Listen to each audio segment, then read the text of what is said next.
Welcome to the MSL 411, a podcast designed to equip both aspiring and experienced MSLs with the resources they need to level up their career toolkit. The heart of this podcast is to take the same industry knowledge and advice that we share with our own candidates and make it available and accessible to anyone looking for answers.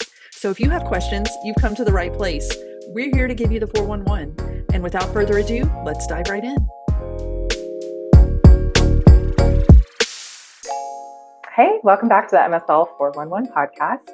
Today's episode, we are going to be talking to you about the MSL language that we kind of use willy-nilly, but was totally new to me when I walked in the door here 6 years ago, and talk to you a little bit about our tips for learning the MSL lingo. I've done a lot of research, talking to a lot of MSLs and asking them, hey, what is good to know in an interview? What helped you, walking in to your company, or what do you wish you knew when you did join your company as far as that lingo that would become commonplace for you now, that you think might help some of my listeners. So I compiled all of that information, and Linda and I kind of put our heads together of like, what are the things that we as recruiters are using all the time that maybe we take for granted that somebody might not have heard before, and are bringing you guys some valuable insights to hopefully just help you feel a little bit more confident going into that interview setting. Yeah, we're not really saying that you have to memorize all these in order to find success in an MSL interview or land that interview or impress, the hiring manager you're interviewing with.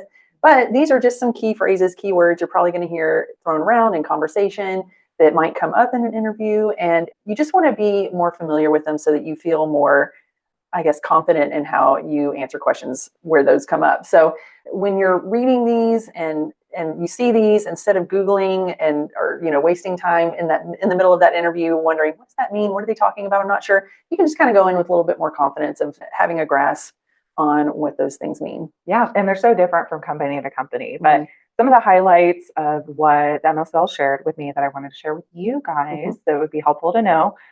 We'll start off with the physician, the external targets. Some companies call them KEEs, some call them KOLs, some call them HCPs. KOL, of course, means key opinion leader. KEE is key external expert. There's also TL, a thought leader. OL, an opinion leader. I feel like that one's not as common. Or EE, an external expert. And so it's worth kind of noting that some companies have tiers for how they talk about their stakeholders. And one MSL, she gave me an example. She is within a larger pharma company. And, she was, when she came into her role, she was given a KOL list. The team had already been built out. So that list already existed. And she was mentioning to me, even though we're calling this a KOL list, not everyone on that list is necessarily a true KOL, a true opinion leader within their particular field. So what they may call a KOL list also includes what they refer to as like a high disease burden physician, so somebody who's seeing a lot of that type of patient. And I think that she worked in like the dermatology area, if I remember correctly. Kind of all blending together. But she was mentioning this because, they may not be an opinion leader within the community of dermatologists, let's say, but they are seeing a lot of those patients. And so they just have more experience with that population and, have kind of earned that badge because of that. And so she also mentioned at her previous company, they didn't even refer to them as KOLs at all. So they were called thought leaders, and then they were distinguished. So they were national thought leaders, they were regional thought leaders, local thought leaders, or even just directly called high disease burden physicians. And so there may not necessarily be a thought leader, but if they see a lot of that patient population, they would earn that title. And so there's kind of that tiering system that she was talking about in our conversation that a company may or may not utilize. And then, she also brought light to the fact that the tiering system may look different for medical affairs versus the commercial side of the house, which is going to be more volume driven, who's writing the scripts. And whereas medical affairs is looking more at the sphere of influence from like a scientific standpoint. And so, and again, these are things you don't need to know to interview for an MSL role.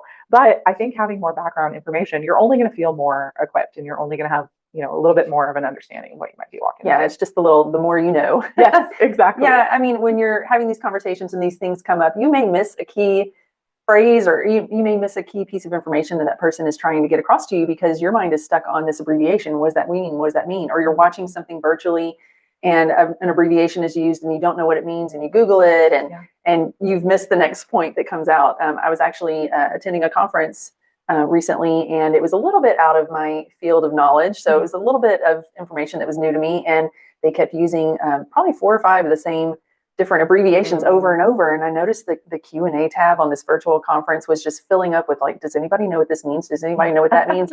Which one are you talking about? And going back and answering. And by the time I had read through all that to find out what it means, I had missed the next point, and I had not taken notes on that point. So it's helpful to know these things going in. Is it crucial? Is it going to make or break your interview? No, not really. But it just gives you a leg up. It helps you have that confidence. Yeah. Not getting distracted. So hugely important. Yes. Kind of moving into another area would be more of the clinical trials world. So sometimes companies call them IISs, which is investigator initiated studies. Some companies call them ISTs. Which is an acronym that you might see pop up on a job description. So pay special note to that because you can kind of get a feel from the language, even just from the job description, see how they talk about it. Assuming, of course, that the job description was like written by somebody who knows.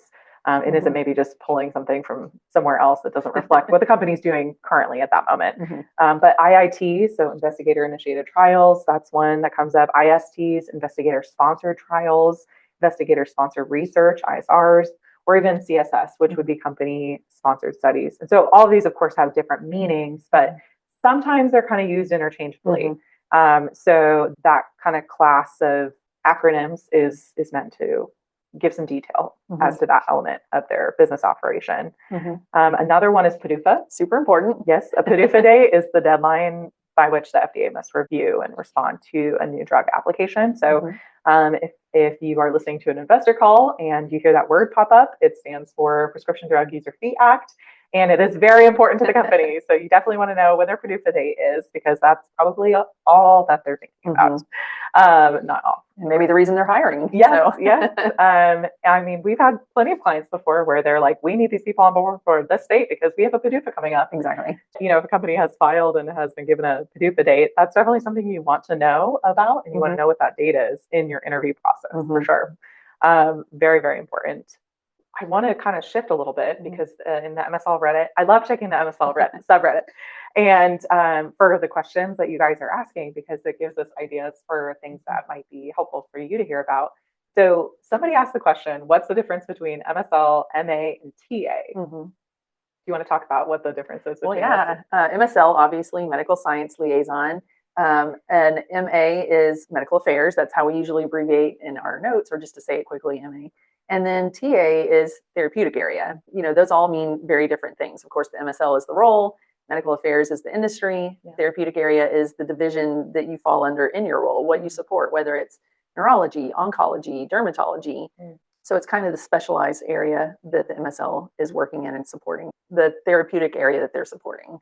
Which is good to know, because you might see on a job description looking for at least 3 years of experience in the relevant therapeutic area. Sometimes they won't go so far as to say like 3 years of neurology experience. They'll say the relevant therapeutic area because it's kind of a copy and paste situation in the job description. So that's where you need to know, okay, well, can I get that piece of information from somewhere else in the job description?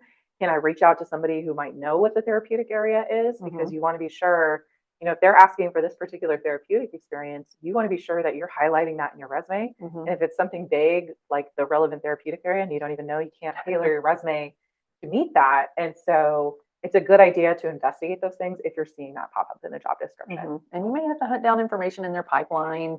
You know, maybe they're only working in oncology or immunology or something like that. So that may give you a little bit better idea. Or if they're working in dermatology, and it's maybe something where there's an immunology aspect to it. Immunology could be a relevant therapeutic area. So it may give you a lot of information if it is vague, like you said. Yeah. Or if it's a bigger pharma company, let's say that they have this kind of generic job description out there and they don't give you that information, you don't know really what job you're applying for. So you definitely want to figure out the answer to that. Not only so you know what you're getting yourself into, but that you can present yourself as the strongest applicant for that job, because you know the therapeutic area. And generally, I would say when we're talking about that TA acronym, therapeutic area, we're talking about all that's housed within neurology, all that's housed within oncology. It's not getting so specific as to the disease state. It would be just that whole cluster, I guess you could say. And there's a couple of different ways you can kind of organically learn about how these acronyms and abbreviations are used in conversation, whether you're just Googling or what, but you can also organically find out just through networking, having these conversations with people who are in the MSL role, the people who use these acronyms. Yeah. And so, when you're having some of those like informational interviews where you connected with an MSL and you get to ask them a handful of questions, you have a few minutes of their time, and you can watch our previous episode on informational interviews, how to do that. But if you're in that situation, ask them, hey, I keep seeing this thrown around. Can you explain to me a little bit more about what that is? Or can you go into a little bit more detail on that? Also, you can just watch when folks that are in the MSL role or MSL leadership role are guests on things like our podcast, or we'll promote the MSL Lead Chronicles podcast that Mary Morton does with Chad Fellers. They have a lot of guests on there that are in the industry at the MSL level or even higher level. And so they're a wealth of great information. So look for where these people are speaking or guests on podcast episodes, things like that, where you might just hear them using that and explaining and breaking it down a little bit more to give you detail and insight into what that looks like in their role, what it means exactly, and how that plays into medical affairs. So those are just a couple of good ways, connecting, looking for information, just being active on the resources that are available to you online. That's a great tip. It's so important because it's just a small bit of effort that you can make. But when a company has a lot of language they like to use internally, and you can pick up on that or even regurgitate it to them in the interview, I think that's something that's really memorable.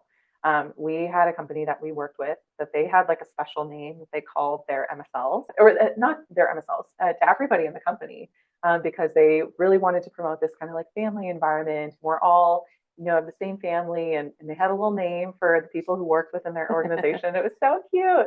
And I think it would go a long way to use that name back to them to say, hey, I see you, I see the culture, and I want to be a part of it. And so looking for those kinds of things, doing your research in that preparation process that you go through before the interviews, picking up on those keywords or phrases that a company uses, especially if they're using them multiple times, that's your signal that it means something to them. So dig into that, find out more about it.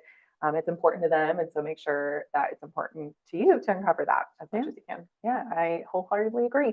I think this has been such helpful information, especially for those who maybe hear these phrases and hear these accumulations of letters all the time and are just wondering, what the heck does that mean? I feel so out of the loop. Do some digging, find out, listen to this. I hope we've provided some that are new to you and maybe shed some light on some areas that you've been in the dark on. But feel free to send us a message if you have any questions. We have a link in the show notes below. We love to hear from you guys. And yes, please. And so we would love to answer any questions you have or address any other topics that you might have even. So feel free to do that. Be sure to subscribe to our podcast. We're on YouTube if you like the video version, if you like seeing our faces. We're on Spotify, Apple Podcasts, wherever you get your podcasts. So feel free to look for us there and subscribe to our podcast. And we will be back with you soon with another great episode. Thanks for joining us.